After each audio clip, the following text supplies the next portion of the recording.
Whether we are at home, work, or even on vacation, 90% of our lives are spent indoors. And though we live alongside furniture, insulation, upholstery, flooring, and paint, we are mostly oblivious to what they are made of and the damage they inflict on people, the environment, and even our health. How do consumers know which products are safest? How do they see past savvy marketing campaigns and truly understand whether a company is committed to making healthy choices or simply greenwashing the message? As a designer, one of the most important things I look for is transparency, certifications, and third-party endorsement to fund healthy, sustainable products.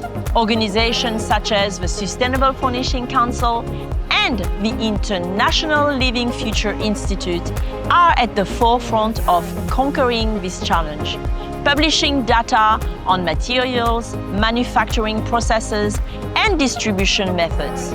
They help manufacturers and companies adopt sustainable practices and consumers navigate the confusing terrain of finding trustworthy sources. In fact, providing education and transparency is the first and most critical step towards protecting consumers, workers, and the environment.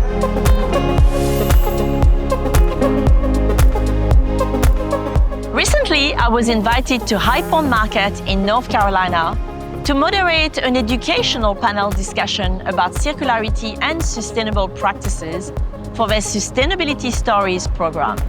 As an ambassador for the Sustainable Furnishing Council, I invited their executive director, Susan Ingalls, to talk about her work educating companies and manufacturers in the furnishings and interior design industry on better practices and providing information that the trade and consumers can trust.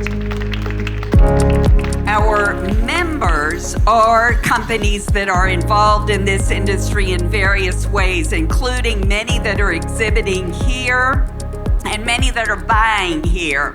Each of these companies has made their own public and verifiable commitment to sustainability, to transparency, and to continuous improvement. We are more than anything an educational organization, and we are helping companies in all areas of the furnishings industry reduce environmental footprint, and we are helping consumers find the more environmentally safe furnishings. So a benefit is access to our expertise and our resources. We have 6 different working groups that cover 6 different aspects of sustainability.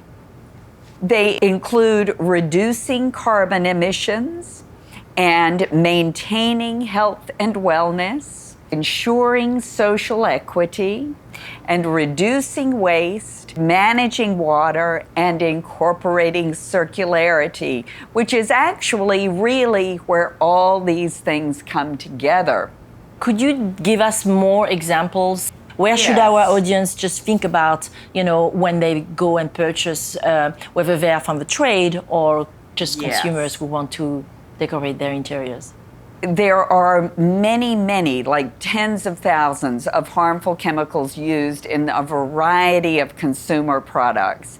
In the furnishings industry, there are 5 of them that we frequently use, and those are VOCs like formaldehyde, and flame retardant chemicals, and the PFAS chemicals that we use for performance fabrics, and antimicrobials, and PVC, which is our most common plastic in the world.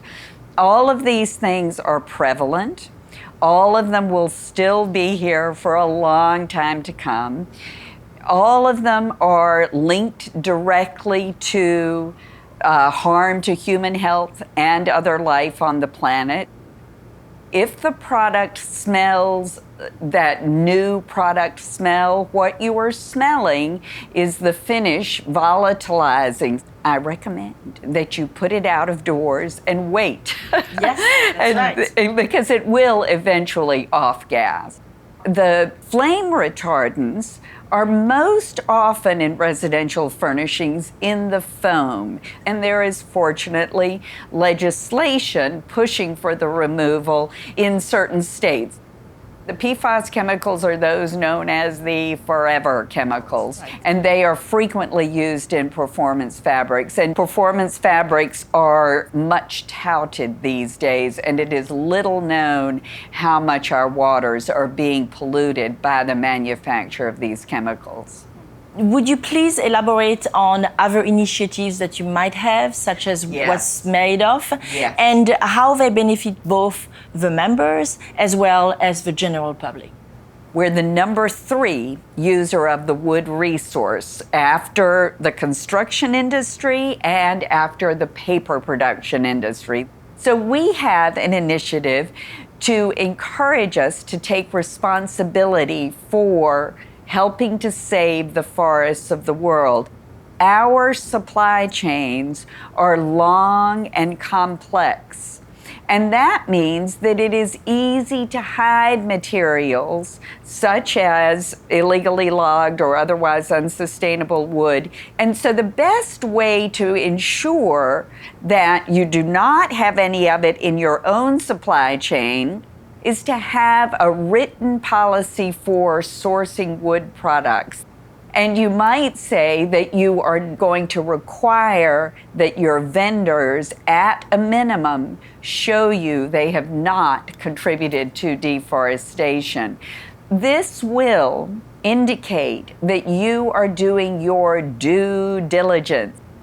When we publish this scorecard every year, we celebrate companies that are doing particularly well in their wood sourcing policies. So indeed, it is like a guide. It is like a really, truly serious reference that consumers can refer to when they make their purchase.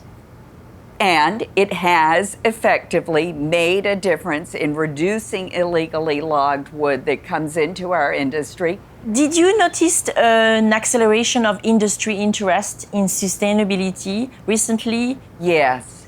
And for one thing, we can see it at the High Point Market, where there is a big theme about sustainability. But what else I think is driving this acceleration is consumer concern.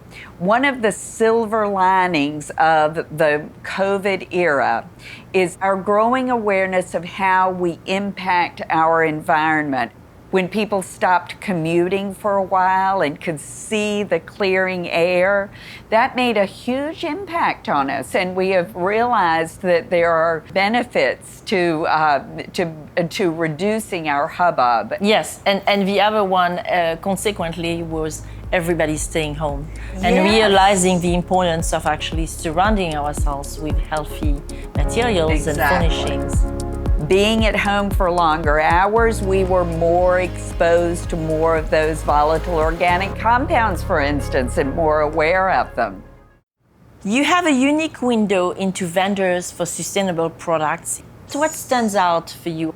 When we started doing our consumer research and asking consumers about how worried they were about the range of sustainability issues, we found that about half of them were concerned about any issue we would ask them about, and they're taking action out of their concern.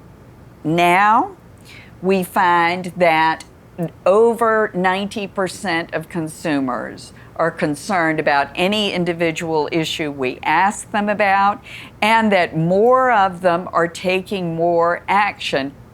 These days, 97% of us would choose an eco-friendly product in our furnishings, provided we like the look of it and we can afford it. So that's huge.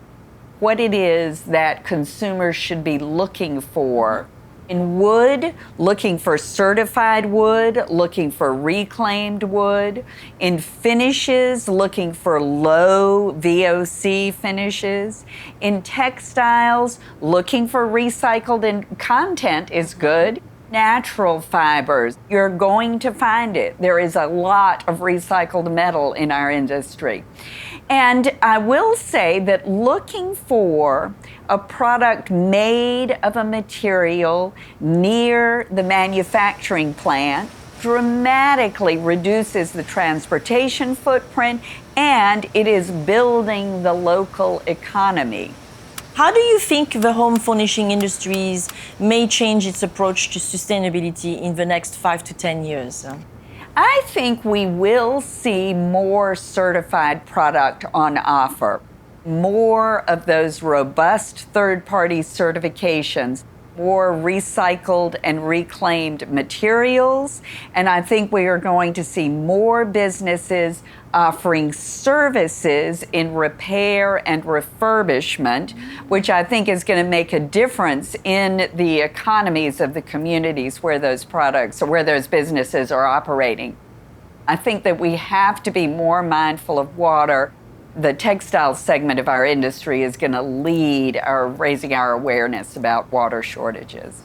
And also a trend that we have seen is the consumer's willingness to shop with their values. Consumers are willing to pay a bit more for those eco attributes that mean a lot to them.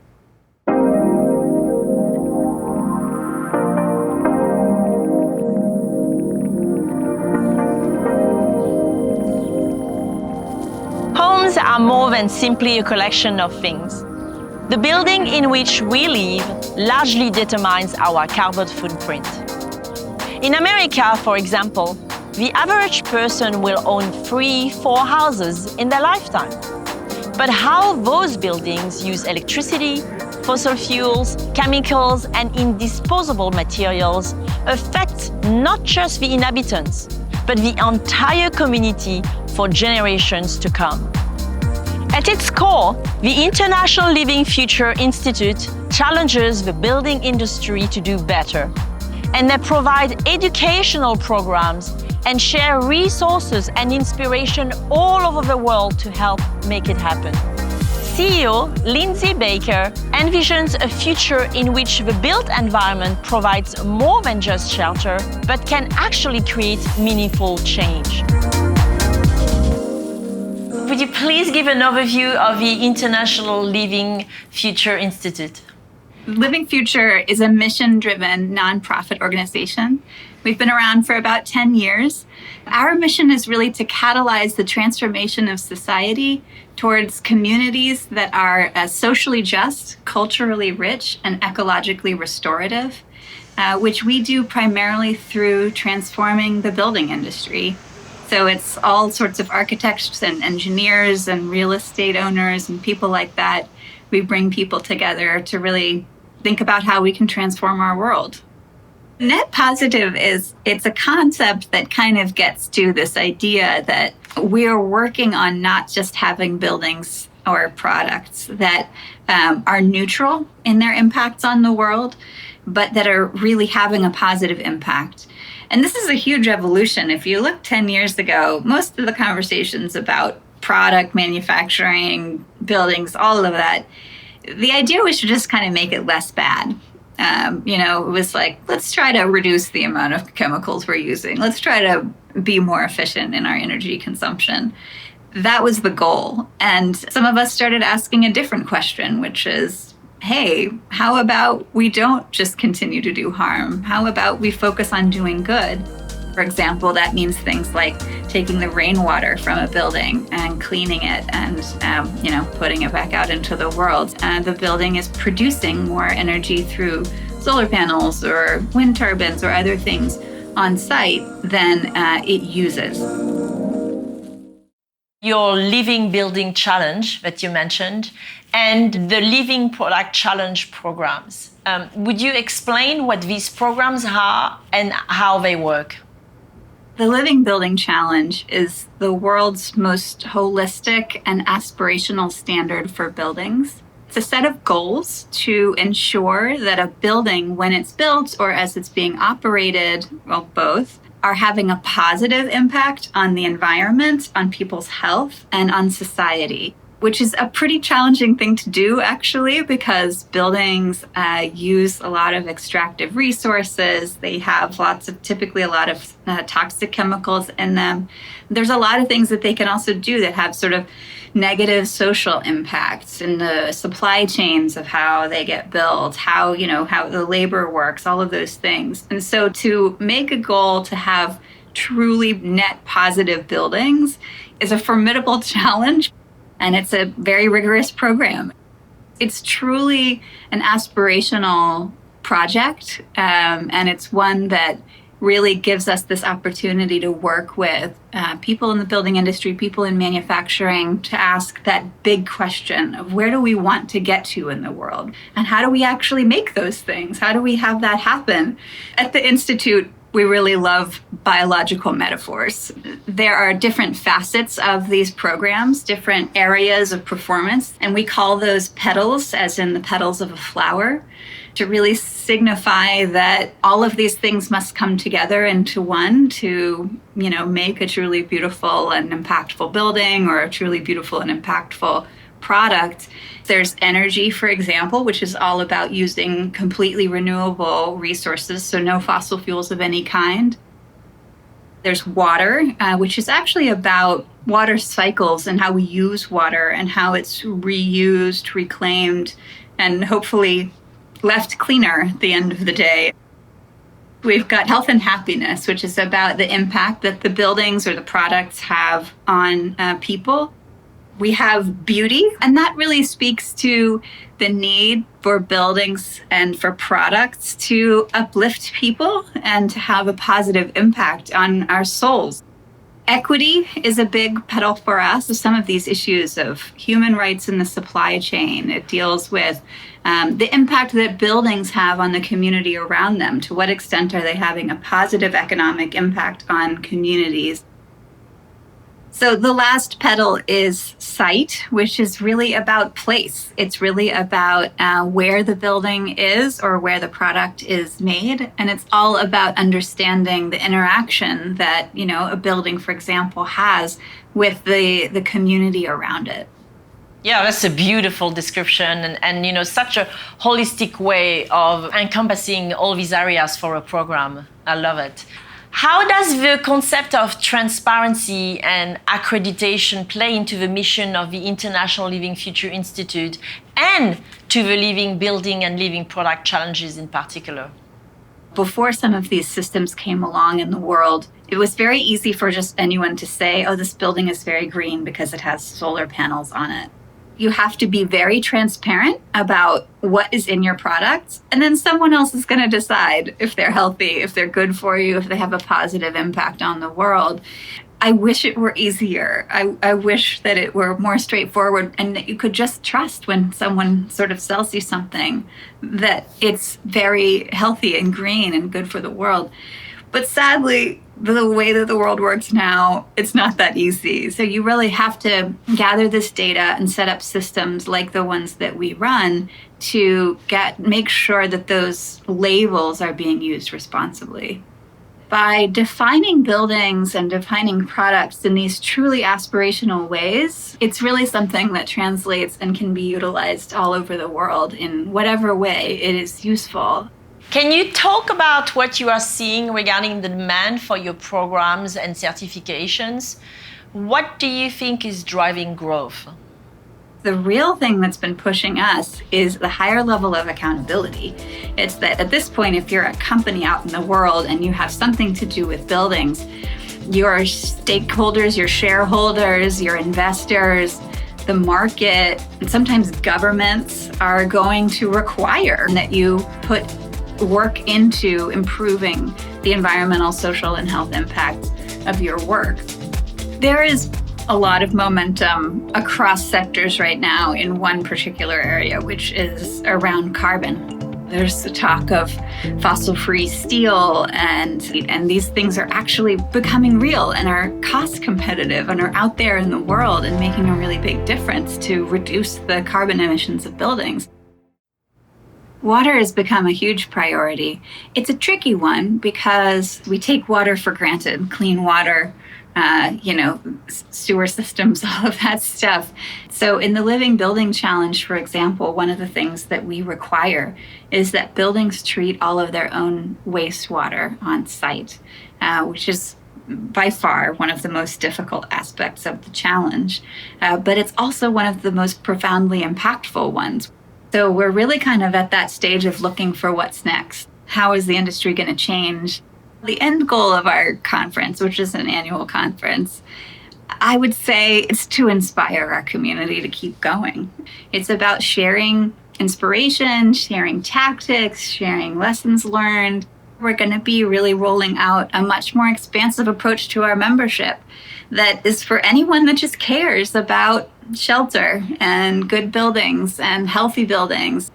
So one of the big places that we're going to be investing a lot in the upcoming years is in policy and advocacy, because we really believe that we need to change the rules of how buildings are made and how products are made so that we can achieve the transformation that we need in the amount of time we have. And once you can show that it's possible, then it means you can get society, culture, policy, all aligned to make this transformation happen really quickly. There's nothing stopping us except ourselves, and we can get out of our own way, and it will be beautiful.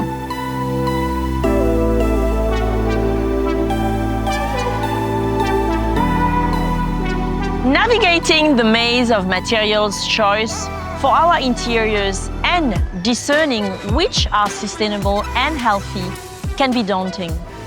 Organizations like the Sustainable Furnishing Council and the International Living Future Institute offer refreshing transparency and trustworthiness when seeking dependable brands with environmental integrity as their core value. These committed manufacturers often go far beyond protecting the earth and her resources. They extend their commitment to the protection of native communities, independent artisans, and cultural traditions. Whether you're looking for a furniture brand or an architect for your next home, the Sustainable Furnishings Council and the International Living Future Institute offer educational programs, tools, resources, and legitimacy for providers committed to more sustainable practices and consumers seeking them out. Until next time, I am Laurence Carr, designing a more circular future.